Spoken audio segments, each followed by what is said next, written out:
I want to start with a simple image. Somewhere in a conference room that you and I will never see, a group of executives is deciding where to place a new data center, an artificial intelligence lab, or a battery plant. It is a decision that will employ thousands of people and pay taxes for decades. They look at tax rates and land prices. Yes, they look at energy costs and regulatory forms. But over all of that, like a translucent sheet overlaying the spreadsheets, there is one quiet question that matters more than most people realize. Do we trust this place? The question is not, do we like it, or do we agree with every policy? The question is, do we believe that if we sign this contract today, the rules will still mean roughly the same thing 10 years from now? That question is at the center of the story behind the headlines about Donald Trump, about the global reputation of the United States, and about a quieter country to the north suddenly finding itself cast in a role it has never fully played before. You may have seen the rankings that prompted this conversation, the tables that claim to tell us which country is most admired, most trusted, or most respected. At first glance, those lists look like the political equivalent of a beauty contest. They seem made for travel brochures and campaign speeches.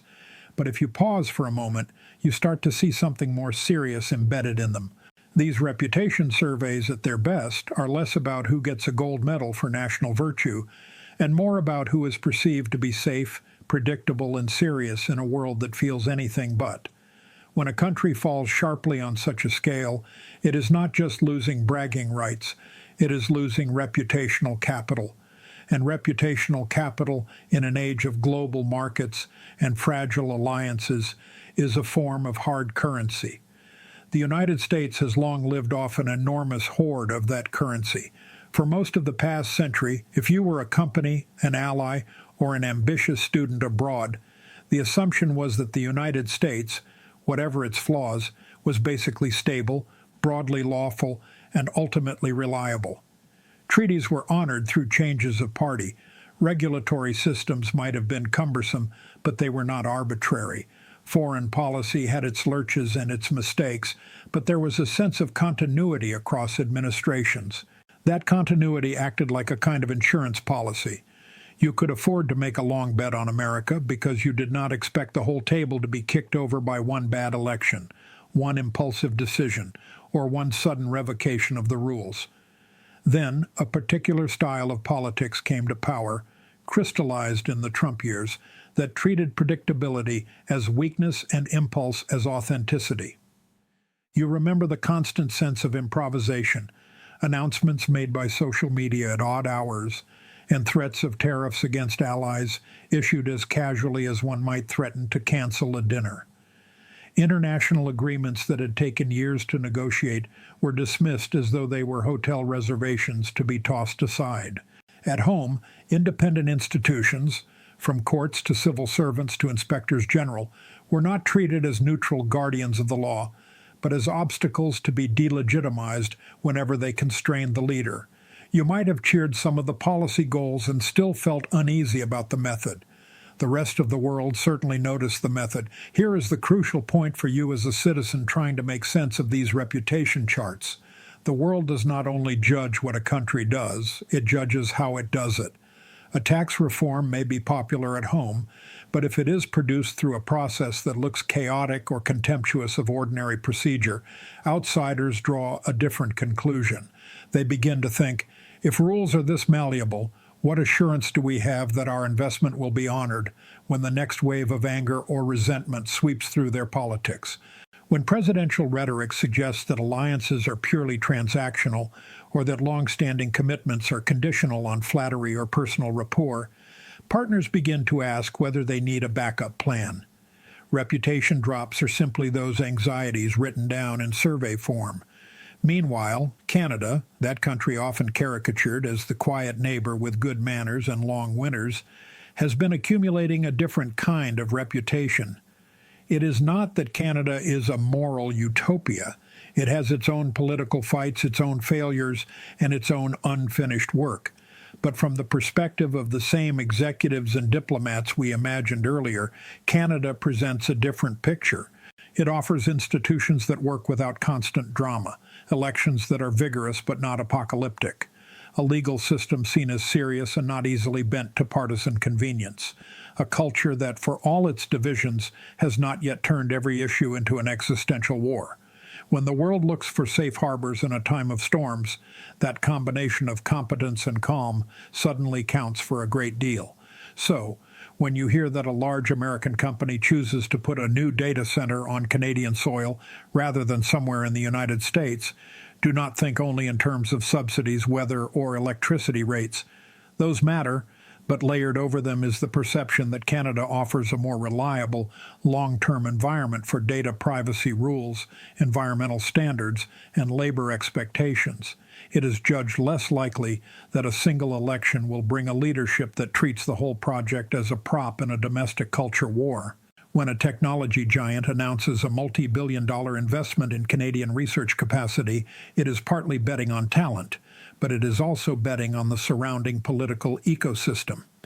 If you are an American viewer, this can feel like a personal slight, as though the world is turning its back on you because of one man or one administration. I think that interpretation is too simple and, in a way, too comforting.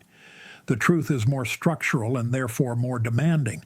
The Trump era did not create all the doubts about American reliability. It exposed and accelerated them. Polarization had been rising for decades. Congress had been gridlocked long before one particular president arrived. The habit of treating the other party not as a rival to defeat, but as an enemy to destroy, had sunk deep roots in media, in local politics, and in everyday conversation. What the world saw in those years was not an isolated storm, but a system that seemed unable to restrain its worst impulses. That is the deeper reputational damage, and it does not vanish with a single election result. From the Canadian side, there is a different challenge. When a country suddenly finds itself labeled number one in trust or respect, the temptation is to treat that as a trophy to polish and admire. But a ranking of that sort is less a medal than a mortgage. It is a statement by the world that says, "We are extending you credit in the form of confidence. We are assuming that your institutions will continue to be sane, your politics broadly predictable, and your legal system broadly fair." The price of that confidence is that when you fail to live up to it, the disappointment will be sharper. If you are Canadian, you may feel pride at the idea that your country is now a favored destination for capital and talent. The question that follows is how to ensure that this trust is not squandered through complacency or internal fracture. And if you are neither American nor Canadian, but simply a citizen somewhere watching this from afar, there is still a lesson here for your own civic life. Global reputation turns out to be an aggregate of millions of small domestic decisions. How leaders talk about opponents, how courts are treated when they rule the wrong way, whether independent media is seen as an enemy or an essential irritant, whether the losing side in an election accepts the result as legitimate even while vowing to fight again. Each of these choices either strengthens or weakens the invisible scaffolding of trust that lets a country borrow credibility from the future. When that scaffolding erodes, as it has in the United States, the bills come due in the form of lost investment, dubious allies, and surveys that place once dominant powers below the ranks of countries they used to lecture. If we are honest, every country's reputation contains a certain amount of myth. The United States long enjoyed the myth of inexhaustible dynamism and moral clarity. Canada now enjoys the myth of calm competence and quiet virtue. Myths are not lies. They are simplified stories we tell to organize complicated realities.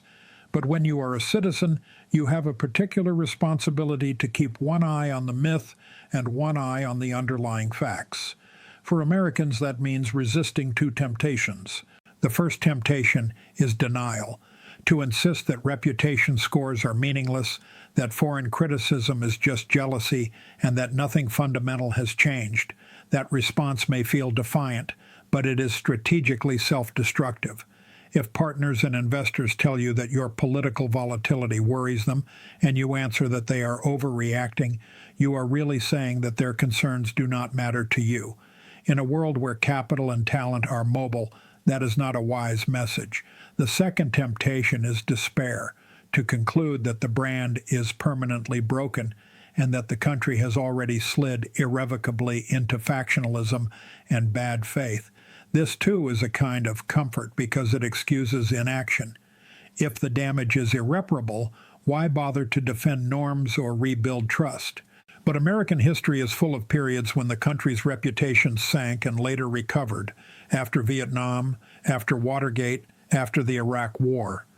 The question is not whether recovery is possible, but whether citizens and leaders are willing to pay the cost. That cost is usually measured in patience for institutional repair rather than the thrill of sweeping gestures. Repair in this context looks boring. It means predictable budgets passed on time, confirmation hearings that ask serious questions instead of seeking viral clips, foreign policy that does not treat every treaty as a test of personal strength, respectful transitions of power, even when the losing side is convinced that history has made a mistake. These are the kinds of practices that do not make headlines, but slowly reassure a watching world that the underlying operating system still functions. The paradox of reputational power is that you regain it not by trying to impress outsiders, but by treating your own institutions with a little more humility and care. Canada faces its own pair of temptations, mirror images of the American ones. One is complacency. A flattering ranking can become a permission slip to postpone hard choices. Why invest in creaking infrastructure, reform sluggish regulatory systems, or tackle stubborn regional inequalities if the world already thinks you are wonderful? But reputation, like credit, can evaporate more quickly than it was earned.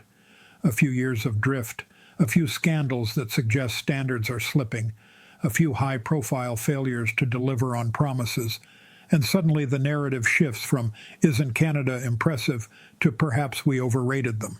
The other temptation is timidity. A country that has been used to thinking of itself as small and peripheral can feel uncomfortable when others invite it into a leadership role.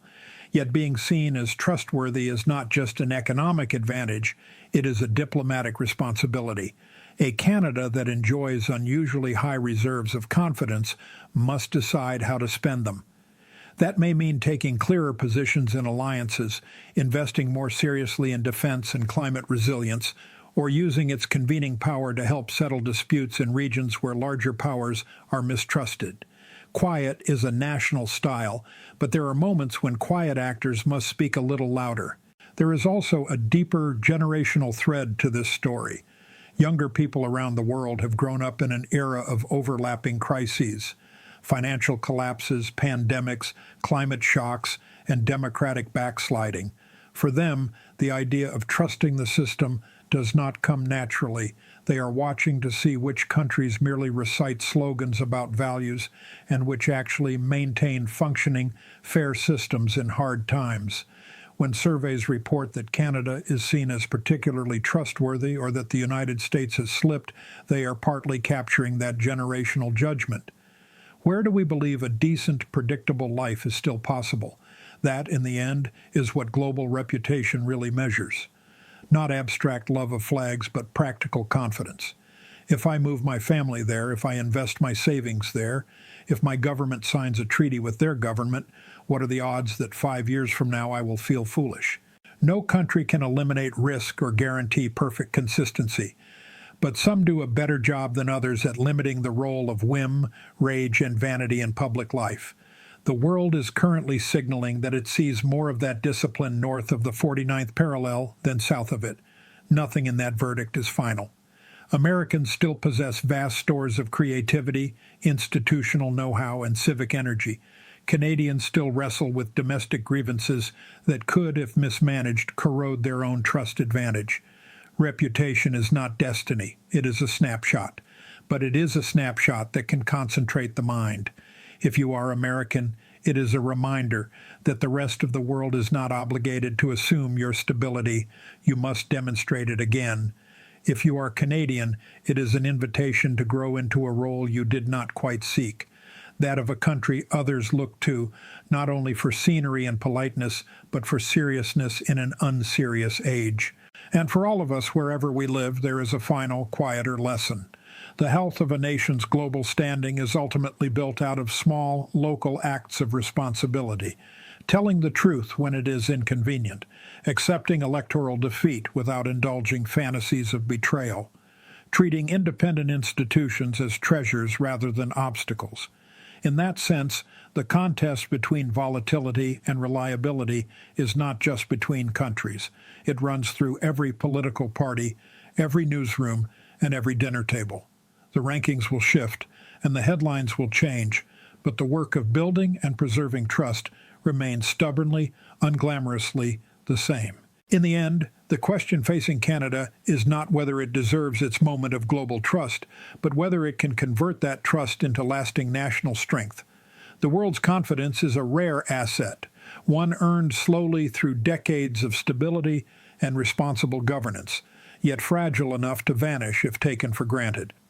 To rise to this moment, Canada must treat its reputation not as a cushion, but as a catalyst, using it to modernize the infrastructure that will anchor a new economy, to strengthen the armed forces required to defend an increasingly contested Arctic, and to restore a sense of shared prosperity across regions that feel left behind. It also means accepting that global respect carries expectations. Allies will look to Canada to mediate disputes, to uphold democratic norms, and to offer steady leadership when larger powers are consumed by internal dysfunction. At home, Canadians must resist the complacency that often accompanies praise, guarding their institutions from polarization and ensuring that economic opportunity remains broad enough to justify the optimism others project onto them. If Canada can manage that balance, humility without timidity, ambition without arrogance, it will not merely enjoy a flattering ranking. It will become a model of how a middle power can thrive in an age of uncertainty. And if it fails, the verdict of the world will shift as quickly as it arrived. For trust is not a trophy, but a commitment that must be renewed through action. Ultimately, the question that matters is not whether Canada is admired today, but whether it can build a future worthy of the faith the world has placed in it, and whether Canadians themselves can seize this moment to create a more resilient, confident, and cohesive nation for the decades ahead. As we reach the final turn in this story, what becomes clear is that global reputation is not merely a scoreboard updated once a year. It is a living negotiation between a nation and the world, between a people and their own political character, and between the future they hope to inherit and the choices they are willing to make today. Canada's rise to the top of global trust rankings, occurring at the same time the United States suffers one of the steepest reputational drops ever recorded, is more than a passing curiosity of geopolitics. It is a reflection of deeper tectonic shifts in how nations signal reliability, how investors measure stability, and how citizens everywhere assess where hope still seems realistic. The challenge for Canada now is to understand that admiration alone is not transformative. Admiration becomes power only when channeled into long-term national projects that transcend election cycles and regional resentments. This means building world-class infrastructure that does not buckle under future demands, creating a regulatory environment that is firm yet flexible, and cultivating a political culture that resists the worst habits of polarization already eroding democracies elsewhere. It also means embracing a much larger diplomatic imagination. Canada must understand that allies increasingly see it not only as a friendly voice, but as a necessary counterweight to the volatility of great powers, a stabilizer in an era where stability is as rare as it is valuable. And for the United States, this moment, however humbling, should not be read as a requiem, but as a reckoning. It is a reminder that trust is not a given just because it once was abundant, that global leadership cannot be maintained through nostalgia, and that even the most powerful countries must periodically rebuild the foundations that make their strength credible. Ultimately, the closing lesson for all of us is that nations rise and fall in reputation the same way individuals do, through patterns of behavior repeated over time, through how they handle adversity, through whether they honor commitments even when it is inconvenient, and through the tone they set in both triumph and turbulence. Canada's opportunity, America's warning, and the world's shifting expectations converge in this singular truth. The next chapter of geopolitical influence will belong not to the loudest or the strongest, but to the steadier hands, the trustworthy partners, and the societies capable of aligning their domestic realities with the values they claim to defend. And so, this topic ends with a final sober reflection. Global trust is never inherited. It is earned anew by every generation. And the countries that understand this, truly understand it, will be the ones that shape the future rather than be shaped by it.